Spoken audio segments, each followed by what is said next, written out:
Hello, Professor Wallace. Thank you for looking over my journal entry. Of course, I'm Miguel, and this is my journal entry for our class that's finished in Studies in Legal Interpretation and Interpretation in the Legal Environment. So, just to start to answer the question, is trust me, none of this is rehearsed. You asked me not to rehearse it, so this is completely um, just an entry, just like you said, from the heart, from the head, from the truth. So your first question is to describe a moment when I realized interpreting was more than I thought it would be. There's a lot of those moments. I have to think of more recently the moments in Burke Ellickson where we discover that all utterances matter, especially in the courtroom. The little hedging that happens and how that can really change the perception of the jury. That really was impacting the uh, idea of personal bias as well, how one can become demoralized, such as in the Postville raid, as we uh, read in the essay, how what it's like for the interpreters as well as the defense attorneys, but to be in and watching and viewing torture. But the first moment where really I paused and thought this is way more than what I thought it would be in the movie, the documentary Surviving Translation. Because in Surviving Translation, we hear of a single mom refugee who she says her interpreter is accusing her of lying about being a single mom. Like, why would she lie about that? And why is her interpreter having that kind of bias already toward her? What has that interpreter come across for people trying to get asylum? Because he must have come across that to have that bias already in his head to be looking for that in her. And that same refugee, uh, later I'm going to bring up again in another question because her story really is what stopped me and made me really, really think about how interpreting is much more than what I thought it would be. Also, when in that same movie, the male interpreter said that he couldn't interpret for, he would not, he had to say, no, I'm not going to go any further. I will not interpret to you for women seeking asylum who he had said were abused by men. And he said that if there can't be trust, then they can't work together because, and he's not even going to try it. Even though she really needed an interpreter, he wasn't even going to try it because if there's not trust, then how could they possibly work together? So he said he had to put his boundary and say, no, I'm not going to work with you. Um, you need a woman, you need a female translator, because how can you trust me if you've been abused by men? And I thought that was a very smart thing on his part to do to recognize that he needed to draw a boundary. And I would hope that I would be able to do the same thing and lay that same boundary and recognize it, lay it down, insist on it, because it would be bad for me and it would be bad for the client because how honest can they be? And that's another aspect that I didn't really think about that's talked about in that documentary because the Kurdish refugee says she tells everybody who's coming in not to disclose to the interpreter her personal life because they can tell other people it can be a point of shame. And so all of these negative things are coming out of interpretation. And in Burke Seligson, we read that the interpreters are seen in this dichotomy of either being a conduit by the justice system and a savior by the client, but really in some of these cases they're seen as evil or dastardly, and I had never seen interpreters in that light before, but I can see that. And the other thing that I think the Guatemalan, was she Guatemalan, refugee had said was, they're not solicitors. Don't think that they can do everything for you. So they are there just to interpret. And so that has been a major point of learning for me as well, to learn how many boundaries need to be placed to ensure that what I'm doing is interpreting and staying in that role, not going outside of it, and also being able to say, no, I don't want this assignment. This assignment is not right, and being able to walk away in order to protect a conflict of interest in some cases for both. And the next question we had here are, where do I see some ethical challenge, and what ethical challenge stands out most to me and why? Uh, that would definitely be Postville. In Postville, I can feel to feel that sense of empathy and to also still be impartial. The reason this stands out to me is in the essay from the professor at International University, whose name I have such a hard time saying sometimes. And I don't have a little card here in front of me with his name. I'm doing this without rehearsing. Um, but you and I were talking about him in our last meeting in the classroom. This professor, this interpreter with 23 years of experience, uh,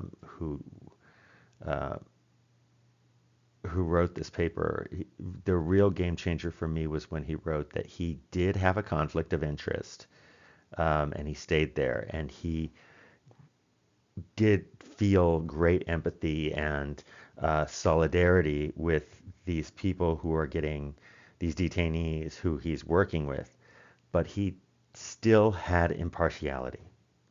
So the big aha moment for me is that you can feel solidarity and identify with the people who you're interpreting for. You can feel that great sense of empathy, but still be impartial. You can have these emotions and still have your ethical code. That's game changer to me, because that seemed like a conflict, but it's not. They can go hand in hand. They can exist simultaneously. So that for me was a real game changer as far as ethical challenges go. A growth snapshot, perspective change. Um, I would say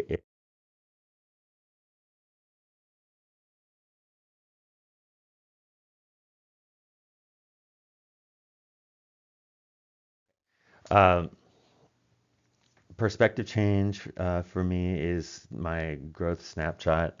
Some notes I put here to myself to answer this question involving the self care. So, in the two classes, the medical and the legal, uh, that in one we are allowed to advocate, and in another it's adversarial. And I need to prepare for that adversarial nature of legal interpretation. So, and I am a people pleaser. Sorry about that, by the way. My microphone went out for some reason. Uh, Kind of by nature, I am a people pleaser. I want people to be happy with me. I want people to like me. I want people to be happy with services. If I'm providing a service, I want people to show me that they're happy. That's a problem sometimes, because I care too much about what people think about me. So, what growth I've noticed in myself, and I've taken this to my job as well, is what I need to do is just follow protocol. The protocol is given to us, and what our job is to do as interpreters. And especially, I saw that with the strong emotions happening in Postville, that they're able to stay with it and continue to do their jobs, always going back to interpretation, always going back to the role, and not. And when in Burke Ellickson we read about how the interpreters need to sometimes interrupt uh, the attorneys and or the witness to make sure that they're still doing it right, and the attorneys can get upset because now the testimony isn't coming out quite as they wanted it to, or it's coming out differently, and maybe they can tell it's coming out differently. So it's adversarial, and everyone I work with will not always be happy with me. And certainly when we did the simulation in the hospital, I could tell that by stopping people, by wanting clarification, by intervening, uh, that's could lead to people being struggling with me. And when we saw that interpretation happening in somewhere in Catalonia, I think it was in Barcelona, where he was speaking Arabic. When it was very good for me to see how he was able to intermediate and stop and go back to interpreting. My point is that it will not be easy. People will not always be happy with me, but what I need to be sure is that I've done my job. I've clarified what my job is, clarified what my role boundaries are, and make sure that that is understood from the get-go. And when that is understood from the get-go, then I can stop worrying about, do they like me as a person? Do they like my professionalism? No, I know I'm doing my job. And are they happy with the job I've done as it's supposed to be done versus that I've interrupted them? Well, I have to. And it may be a frustrating thing, but I still need to. That's what I mean. And the other part of that was the self-care. This is all part of not people pleasing, but just making sure I'm following protocol. That's what I'm trying to say. Okay. For the personal connection in this, I have two really strong ones. Personal connection in this. Uh, the first, um, the first connection, why language interpretation matters. That's a big deal to me. I think many people in here can say that when you don't have the language, and I have had a class recently in Borderlands class where we were talking about how this part of Texas pertained to Mexico, and then it became part of the United States, and suddenly there's a language change, and now you have to answer to the law in English. And if you can't answer to the law in English, they would kill you sometimes because they don't know what you're saying, but you're suspect. They can accuse you of something. It's very Kafka, very Franz Kafka style justice. And it's very ugly to have that kind of justice. That's something that hits me in the gut and in the heart, to think that we sometimes represent a Kafkan style justice where things are happening just by perfunctory performance, but there's no actual meaning behind it, because if a person can't understand, um, if they can't understand charges against them and they can't respond to them, then what justice really is there? But isn't that what we've essentially done by saying that English is the official language of the United States, even though that's not what the founding fathers wanted? They specifically had said that they didn't want English to be an official language. They voted that down 250 years ago when they were forming the country, so that there could be a pluralism of cultures, and so that this could be a place for many people to come and succeed without having to adapt. But that's not what modern Americans want anymore. Modern Americans, I hear it all the time. I don't go to their country and expect them to speak English. How dare they come here and expect us to speak their language? So I don't think modern Americans care much about what the founding fathers wanted. Um, I think they care about what's easy and valuable to them personally.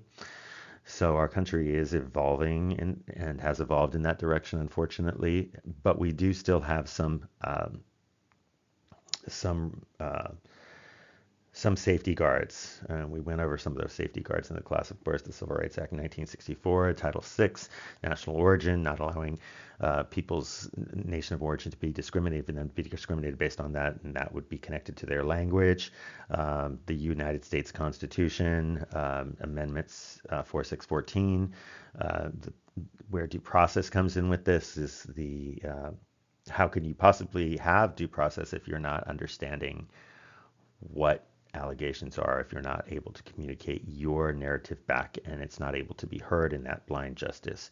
How can that happen? So there is the constitutional and the civil rights acts that are still protecting, as well as at the federal level, the Federal Court Interpreters Act. But mostly I think it's a civil rights thing and a constitutional thing. So that's really made a strong personal connection to me. Knowing what I do now about these borderlands area and what it was like, especially in Texas, with the Texas Rangers being able to freely kill so many Texans who didn't speak English, because, as another person in this class said, the border crossed them, they never crossed the border. And then the national language that we have now. There is something else I want to talk about, but I'll bring it up here in just a moment. Maybe this is actually the right space. So the other strong personal connection I had, I realize I'm going really long now. Thank you for listening. I'm at 16 minutes. Um, is the main and primary interpreter in the the film Surviving Translation. She spoke about talking, interpreting for the lady back in their home country, how it reminded her of her own life. She had parents who paid for her to go to college in a more expensive van so that she wouldn't be harassed by men. Um, and of course, always, every time I hear this, I think of the privilege that I have for not being a cis female, in the way that at least I don't have to worry so much about that. I have my own issues. I'm an effeminate gay man, and I've been attacked many times and hospitalized for that. So let's just leave it that there. I'm not the most masculine um, cis male. I'm a rather effeminate cis male sometimes, and I know that because I've had the living bejesus beat out of me for it a few times. So I've had my own issues. But when it comes to just the immediate appearance, women are not as safe in her home country, and she had to pay extra money to not be harassed. She said that once she was kidnapped, even. Now, her client, to come to the United Kingdom, had to pay extra money to come safer than if she didn't pay that extra money. And her client was talking about how she used to dream about beautiful things in their home country, and she can't have those dreams anymore. And she doesn't dream about those beautiful things in the United Kingdom, but she did in her old country. And she said she related to that exactly. She had these dreams that will never come true because she can't go back to her country anymore. And she said her words that she was interpreting into English,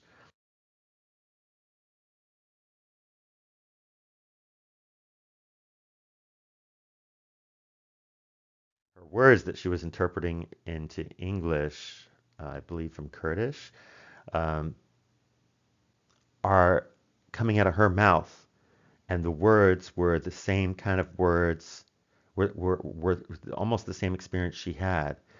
So she was being the voice of the refugee, but those words were very representative of her own life. And as she was saying them, she was feeling them, getting that trauma transference, and really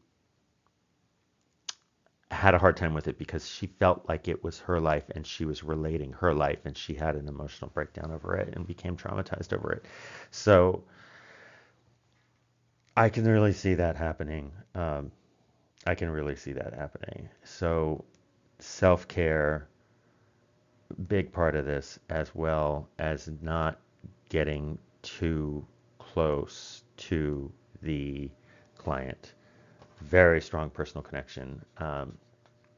that I've made with this. And yes, this class has been about mechanics, but much more than mechanics. It's been really, this legal is so deep compared to the medical. Um, and I'm very grateful that I've been in this class. Looking forward um, to uh, future and what future that I may have in this. How will this impact my view of justice? There is no excuse for language differences not being overcome. There is no excuse for Kafkin-like uh, justice system where it's all just perfunctory, it's all just performance without any meaning.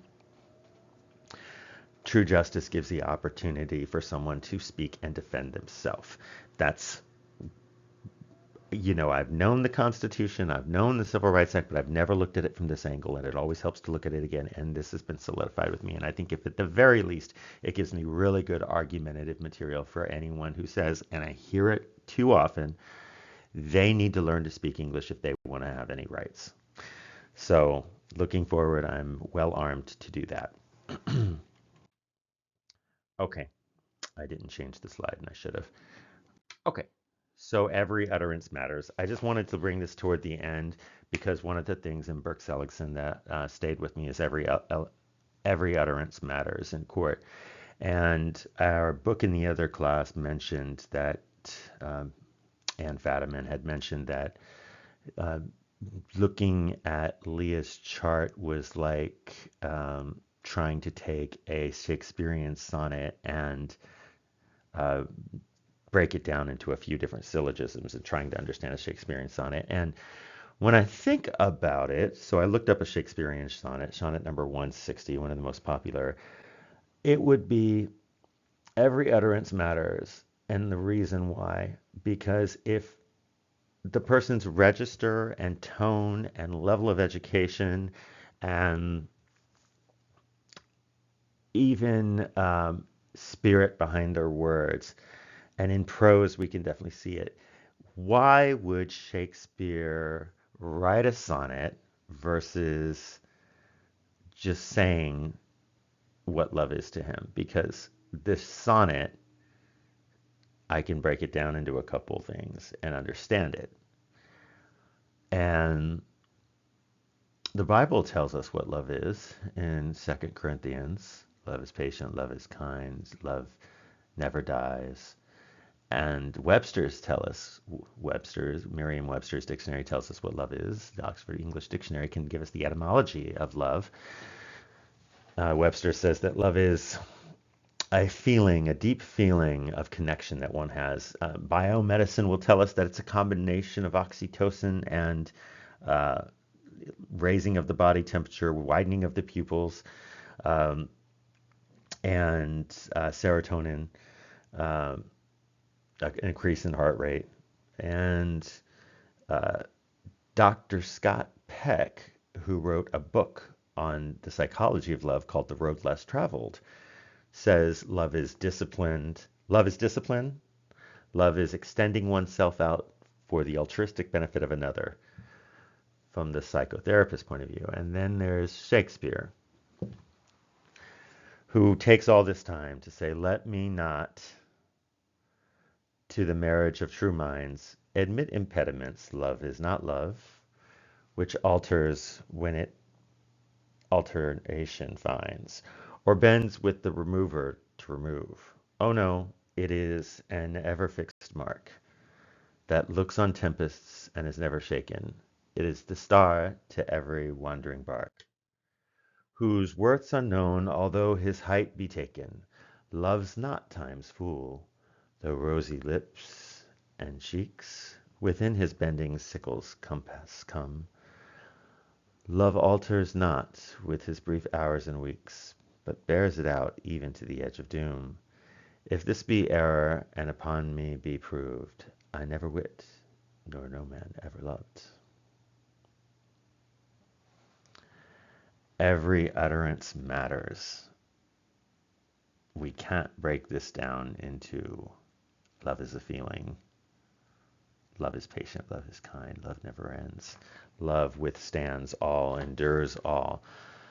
These are a whole different set of words. We would never try to take this sonnet and turn it into something other than this sonnet. And we have to do the same with our clients. Thank you. Thank you. Thank you.